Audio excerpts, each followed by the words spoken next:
बाद माइक पाए और पंडित से अपनी बात।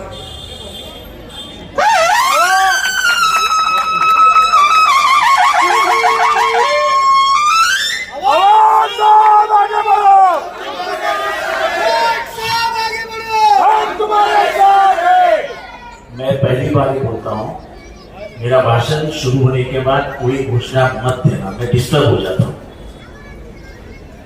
यहाँ पे मौजूद सभी हजरात, मेरी पर्दा नशीन माँ बहनें, आप सबको मेरा अस्सलाम वालेकुम रहमतुल्लाहि व बरकातहू। अभी शानू भाई और शमीम भाई बोल के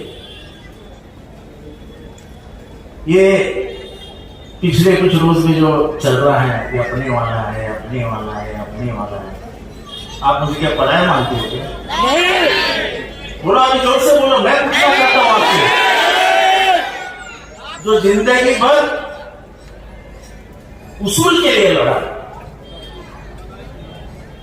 मौत हाथ पे लेके घूम रहा हूं, मेरे को भी तो बीवी है, मेरी भी एक छोटी बच्ची है, मैंने उसकी फिक्र नहीं की। आपने देखा मेरी गाड़ी तोड़ी, मेरी गाड़ी पे हमला हुआ, मेरे मौत के वारंट निकले, मेरे फोटो पे सियाल तो भी नहीं करा। जब भी कोई भी इश्यू निकलता है, भारत में 5 लोग बोलते हैं, उसमें से सबसे पहले कौन बोलता है?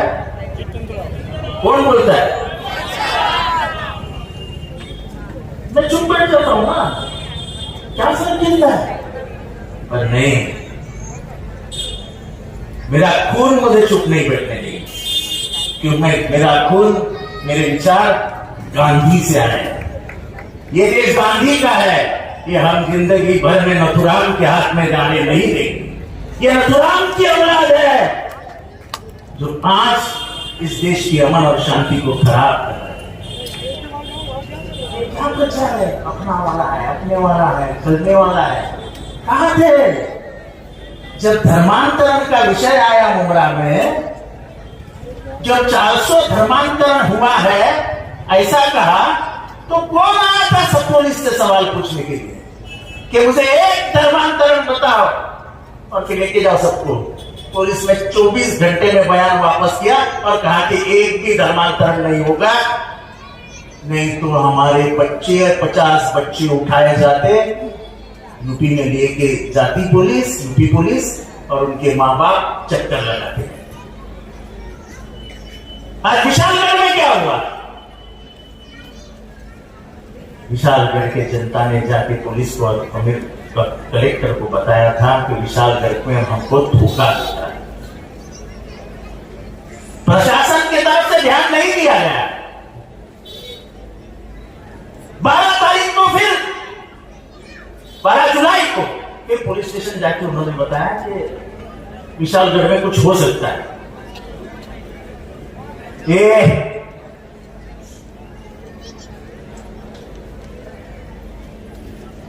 तो भी पुलिस ने ध्यान नहीं दिया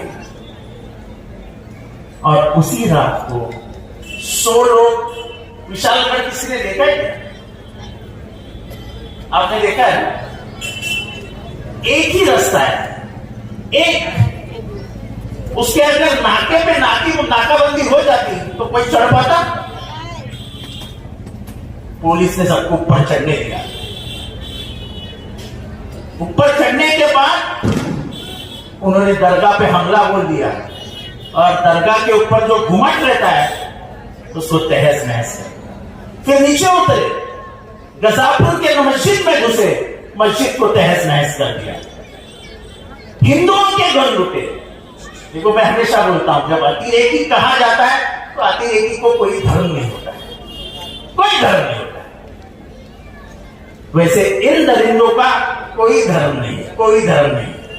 जिस शिवाजी महाराज ने कहा था अपने सैनिकों से कि तुम जब लड़ाई के लिए निकलोगे, अगर बीच में मस्जिद लगती है तो उसको हाथ भी मत लगाना, अगर कहीं पे आपको पवित्र किताब मिलती है तो उसको बाजू में रख देना। ये किसने कहा था? शिवाजी महाराज ने। इनको हक है क्या शिवाजी महाराज का नाम लेने का?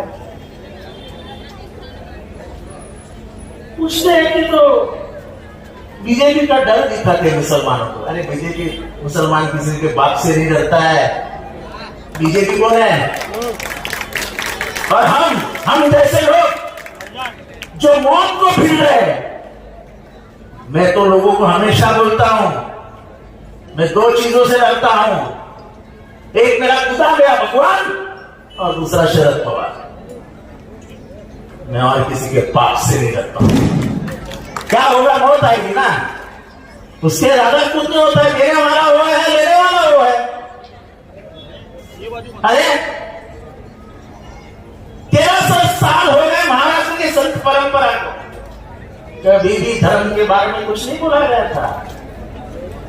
हमारे तुकाराम नाम के संत थे, उन्होंने अपनी किताब में लिखा है, आज से बराबर 700-750 साल पहले, अल्लाह दिलावे अल्लाह खिलावे।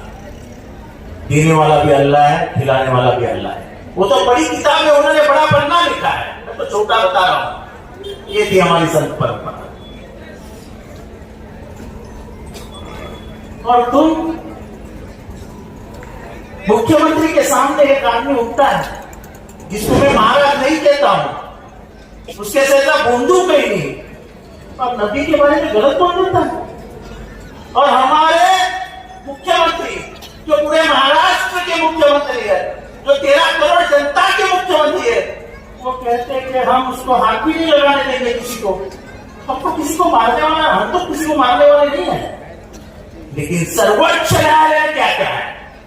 सुप्रीम कोर्ट ने कहा है कि जो भी धर्म के अंगार लगाएगा, गलत बोल देगा, उसको पुलिस ने 24 घंटे के अंदर अरेस्ट कर दिया। किया अरेस्ट? गजापुर के मस्जिद तोड़ने वाले को अरेस्ट किया, नबी के बारे में बोलने वाले को अरेस्ट किया, और जो चाचा को मारा, उधर मैं और हमारे एक पत्रकार मित्र रफीक कामदार, वो ध्यान नहीं देते तो वो चोर भी नहीं पकड़े जाते। आपको मालूम है बढ़िया चाचा के साथ क्या हुआ? उनको मारा, वो तो कैमरे में आ गया, लेकिन उनको ट्रेन के दरवाजे पे लेके फेंकने की कोशिश की। मुझे फक्र है, मैं हिंदू हूं, मैं ऐसा हिंदू हूं जो मेरे किताब में लिखा है वही मानता हूं। वासुदैव कुटुंबकम। वासुदैव यानी क्या? ये दुनिया, ये मेरा घर है और इसमें मेरी फैमिली रहती है, यानी हम सब भाई बहन हैं। ये हमारे किताब में लिखा है। ये नफरत किसी को कोई सिखाता नहीं, नफरत पार्टियां सिखाती, नफरत पार्टियां सिखाती। और बीजेपी ने वही किया। 2014 से यहां का मुसलमान हैरान नहीं है? हैरान है कि नहीं है? तुम मॉब लिंचिंग करोगे, देश के सीमा पे लड़ रहा मुसलमान का बाप घर में होता है, उस बाप के घर से कुछ खुशबू आती है गोश्त की, अंदर जाते हैं, बिना पूछे उसका मर्डर हो जाता है। ये क्या है? क्या है? आप ये राष्ट्रवादी कांग्रेस पार्टी किसकी थी? चलो बताओ, जोर से बताओ। शरद पवार को एक दिन अजित पवार आता है, धक्का मार के बाहर निकाल देता है और जाते जाते उसके हाथ से कड़ी भी छीन लेता है। ये पाकिट मारो की टोली है, पाकिट मारो की। अरे हिम्मत थी तुम्हारे में ना, मर्द का औरत था अजित पवार, तो बोलता था कि शरद पवार ने उतारी लेगी, मेरी कोई दूसरा निशान ढूंढ लेता हूं और लड़ता हूं चुनाव, तो हम उसको मर्द कहते हैं। अरे तुमने तो, तुम्हारे चाचा ने तो देश में बढ़ाई हुई पार्टी है, जो पूरा निशान ही उसने देश लेके गया, तो उसको चुरा कर अपना मेरा मेरा मेरा करके घूम रहे हो। जनता को मालूम असलियत क्या है। जिस आदमी को 5th स्टेज कैंसर हुआ था, जिसकी हड्डी टूट गई थी, वो आदमी आज भी 18 घंटे काम करके इस देश की फिरका परस्त विचारधारा के खिलाफ लड़ रहा है और वो बोल रहा है कि महाराष्ट्र में बदलाव ला के दिखाऊंगा। ये शरद पवार जी की हिम्मत है। वो मोदी जी के सामने नहीं झुके, वो अमित शाह के साथ जी के सामने नहीं झुके। उन्होंने हमारे सामने कहा था जिसको जाना है जाओ, मैं किसको रोकूंगा नहीं, मैं अकेला रहूंगा, मैं जाऊंगा नहीं, उनको जाने से मैं रोकूंगा नहीं। लेकिन मेरे लिए इतनी हिम्मत है कि मैं नौजवानों के बीच में जाके एक नया शरद पवार तैयार करूंगा जो महाराष्ट्र का नेता बन जाए। इसको बोलते हिम्मत। विकास तो मैं बात ही नहीं करता विकास की। जिस रास्ते पे आप बैठे हो ये क्या है? ये क्या है? यही विकास है ना? किसने किया है? किसने लाया ये रास्ता किसने बनाया? ये रास्ता किसने बनाया? तो क्या होता है विकास? अंधा है क्या कोई? अंधा? मुझे हमारे साहब ने विकास ही नहीं किया, अंधा है। बात गोल मोड़ करके बताने की है। इसलिए मेरे भाइयों और बहनों, मैं ज्यादा समय नहीं दूंगा। सिर्फ आपको इतना सोचना है कि जुल्म और जालिम, जुल्म और जालिम को खत्म करना ये नबी ने आपको बोला सल्लल्लाहु अलैहि वसल्लम।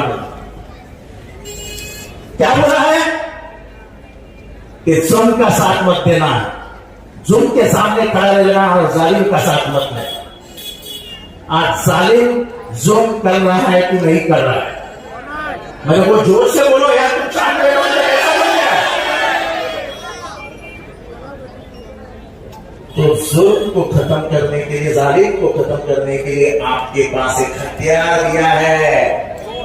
वो हथियार डॉक्टर बाबा साहब अम्बेडकर ने दिया है, जो गरीबों का, तुम्हारा, मेरा, हमको बचाने वाला, हमको इंसान की जिंदगी देने वाला मसीहा था। उस डॉक्टर बाबा साहब अम्बेडकर ने संविधान के तहत एक हथियार दिया। क्या है वो हथियार? आप वोट डालो और ये महाराष्ट्र की सरकार हकार डालो। इसकी अहमियत क्या है मैं बताता हूं आपको। जिस दिन महाराष्ट्र सरकार गिर गई, जिस दिन महाराष्ट्र सरकार महाविकास आघाड़ी के हाथ में आ गई, महाविकास आघाड़ी ने सरकार बना ली, तो कसम से जितनी मेरी समझ है, 35 साल का तजुर्बा है, जिस दिन ये चुनाव का नतीजा आ जाएगा और महाविकास आघाड़ी की सरकार बन जाएगी, उस दिन से लेके 60 दिन में, ध्यान से सुनो, उस दिन से लेके 60 दिन में चंद्रबाबू नायडू और नीतीश कुमार मोदी को दिया जो समर्थन है वो वापस खींच लेंगे और ये सरकार वैसे ही।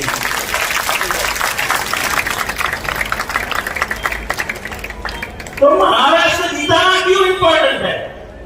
बेरोजगारी कहां पर है? बच्चों को बताओ, नौकरी मिलती है क्या? हमारी कंपनियां गुजरात को दी जाती है। हम पहले गर्व से कहते थे कि महाराष्ट्र दिल्ली से घबराता नहीं है, दिल्ली से टकराता है।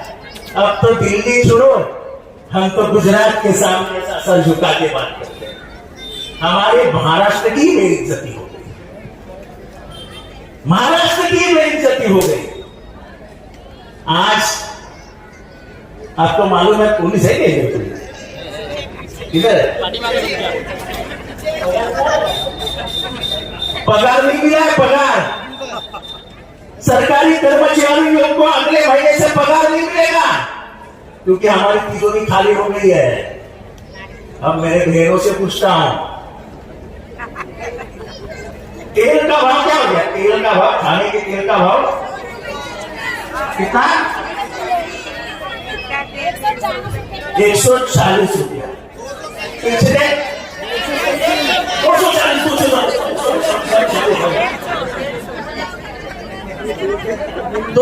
से जो हुआ। और मुझे इतना मालूम है कि 30 दिनों में 40 रुपये से भाव बढ़े। अब मुझे बताओ, हमारे हिंदू धर्म सभी महाराष्ट्र में रहने वाली सबकी दीपावली है, तो हमारे में चटनी बनती है, ओ क्या बोलते उसको, सेव वो टिक्की सेव बनती है, फिर कलची बनती है, फिर शंकरपारा बनता है, जो भी है, पर बेसन और दाल बेसन और दाल ये महंगा हुआ कि नहीं, शक्कर महंगी हुई कि नहीं, फिर वो लाडली बहन का पैसा कहाँ जाएगा? वो तो महंगाई खा जाएगी। अरे कम से कम लाडली बहन के लिए महंगाई तो कम करो। मैं मेरे लाडली बहन से कहता हूँ, हम 1,500 में 3,000 रुपया देंगे और हम ऐसा कानून बनाएंगे कि कोई महिला पे बलात्कार करने की हिम्मत नहीं दिखाएगा। ऐसा कानून बनाएंगे कि कोई बच्ची के ऊपर हाथ डालने की हिम्मत नहीं दिखाएगा। बदलापुर में क्या हुआ, मरवाड़ा को क्या हुआ, एक छोटी बच्ची के ऊपर 2 बच्चियों के ऊपर अत्याचार हुआ, इन्होंने एक आरोपी पकड़ लिया और उसके जो 2 मेन ट्रस्टी थे गायब हो गए। मेन ट्रस्टी किसके संबंधित थे? दोनों ट्रस्टी आरएसएस बीजेपी के संबंध में थे। सुना आपने, गौर से सुना? जैसे ही इनको पता चला कि उसकी मां खूब जबान खोल रही है और बोल रही है कि मेरा बच्चा तो फटाके से डर जाता था, वो तो एकदम डरपोक है, मैं उसका समर्थन नहीं कर रहा हूं, लेकिन पुलिस को क्या जरूरत थी उसको गाड़ी में गोली डाल देने की? डर ये था कहीं वो जबान खोल के ये ना बता दे कि ये 2 ट्रस्टी ही गुनहगार है, इसलिए उसको जाके गोली मार। बीजेपी की इज्जत बताने के लिए बीजेपी कुछ भी कर सकती, कुछ भी। खून करना तो उनके दाएं हाथ का खेल है, जैसे महात्मा गांधी का खून करवा दिया, जैसे महात्मा गांधी का खून कर दिया। एक निहत्था आदमी, कोई हथियार नहीं, उसके पैर पड़ने गए और उसके सीने में 3 गोली डाल दी, तो वैसा ही बेचारा मर गया। ये देश शांति के लिए जाना जाता है, खून खराबे के लिए नहीं जाना जाता है, क्योंकि ये देश बुद्ध का और गांधी का है। हम हमेशा मानते हैं कि हम गांधी की पूजा करने वाले लोग हैं, हम नेहरू की पूजा करने वाले लोग हैं, हम अब्दुल कलाम आजाद के दिखाए हुए रास्ते पे चलने वाले लोग हैं। अब ये देश गोलवल करके रास्ते पे जा रहा है, जो ये कहता था कि मुसलमानों का वोटिंग राइट भी निकालो। हम नहीं कहते, हम ये संविधान जब आया 1950 में, तब ये संविधान हमें नहीं चाहिए, ये पहली बार किसने कहा? आप कंप्यूटर, आप ये ऑपरेट करते हो क्या? गूगल ऑपरेट करते हो? जाके पढ़िए, ऑर्गेनाइजर नाम का एक मैगजीन है, जो बीजेपी का मुखपत्र था, तब बीजेपी नहीं थी, जनसंघ और आरएसएस का मुखपत्र था। उसमें पढ़िए कि कॉन्स्टिट्यूशन को विरोध किसने किया था, सब आया, उन्होंने तिरंगे को विरोध किया था। अब तो मोदी जी हर एक साल के बाद आते हैं, अरे भाई, तुम्हारे लोगों ने तिरंगे को विरोध किया था 93 में। कांग्रेस के कार्यकर्ता आरएसएस के मुख्यालय में घुसे और उन्होंने तिरंगा लगाया, तब ये आरएसएस के कार्यकर्ता पुलिस स्टेशन में गए और कांग्रेस के कार्यकर्ता के खिलाफ केस डाली, आज लोग केस के कोर्ट। तुम तो तिरंगा लगाने से शर्माते थे। 1942 में तुमने लेटर लिखा था कि हमें ये भारत छोड़ो आंदोलन का विरोध करना है, ब्रिटिशों हमको साथ दो, उसकी औलाद हो तुम इस देश में शांति और आजादी नहीं चाहते। ये देश, उसकी पहचान अलग है। कश्मीर में एक भाषा है, केरला में एक भाषा है, गुजरात में एक भाषा है, आसाम में एक भाषा है, तो भी अभी यहां पे बैठे लोग यहां पे बैठे लोग कोई जौनपुर से है, कोई कोंकण से है, कोई हो सकता है दक्षिण से हो, लेकिन हम सब इधर आके भारतीय बन के अमन और शांति में रहते हैं। 15 साल पूरे मुझे आके एक बार भी मुमरा में कहीं हिंदू मुसलमान हुआ? हम जीते हैं अमन और शांति के लिए, लेकिन अमन और शांति के साथ हम किसी को हाथ में कानून नहीं लेने देंगे, किसी को भी कानून हाथ नहीं मानेंगे। विकास के बारे में बात नहीं करता हूं, फिर से बोलता हूं कि मैंने जो किया है वो पूरा मुमरा जानता है। मैं आपसे एक ही सवाल पूछूंगा, 2009 का मुमरा और 2024 का मुमरा, आज को हाथ उठा के बताइए फर्क दिखता है कि नहीं दिखता है? सबके हाथ ऊपर चाहिए, सबके हाथ ऊपर रखो। मैं ये दादागिरी से नहीं कह रहा, प्यार से कह रहा हूं, जिसको उठाना नहीं मत उठाओ भाई। तो बात इतनी ही है, बात विचारधारा की है। आप बीजेपी के विचारधारा के साथ जा सकते हो क्या? क्या बीजेपी को अंदर ला सकते हो क्या? हमारे विचारधारा को आप दिल से निकाल सकते हो क्या? मेरे को गाली देने वालों इतना ही सुन लो कि घर घर में जितेंद्र आवाज है, मुमरा के हर एक घर में जितेंद्र आवाज है। जब मैं कोरोना में बंद था और मेरे मरने की तो आस लगाए बैठे थे, उनसे पूछना चाहता हूं कि मेरे बीबी को इतने औरतें के फोन आने के, रो रो के सांप कैसे है, सांप कैसे है। ये मैंने कमाया हुआ धन है जो लोगों ने अपने दिल में मुझे दिखा दिया। तो मुझे दिल से नहीं निकाल सकते, तो मुझे दुनिया से निकाल सकते हो, लेकिन दिल से नहीं निकाल सकते हो। और इसलिए मैं आपकी मोहब्बत को सलाम करता हूं और फिर से एक बार कहता हूं, जो भी बोले कि जितेंद्र आवाज बीजेपी का नाम लेता है, हाँ लेता है। बचपन से आरएसएस को विरोध करते आया हूं, बचपन से, आज नहीं कर रहा हूं। जब जान को धोखा था तभी भी आरएसएस को विरोध किया है मैंने। जिसने गांधी को मारा वो मेरा आदर्श कभी नहीं बन सकता है। तो मुझे मत सिखाओ उसूल और आइडियोलॉजी, ये मैं खाता हूं, खाता। मेरे पेट मेरे खून में आइडियोलॉजी है, मेरे जुनून में आइडियोलॉजी है। मैं मेरा सर कभी नहीं झुकाऊंगा, मर जाऊंगा, लेकिन इस देश का संविधान और इस देश का विरोध के लिए लड़ता रहूंगा।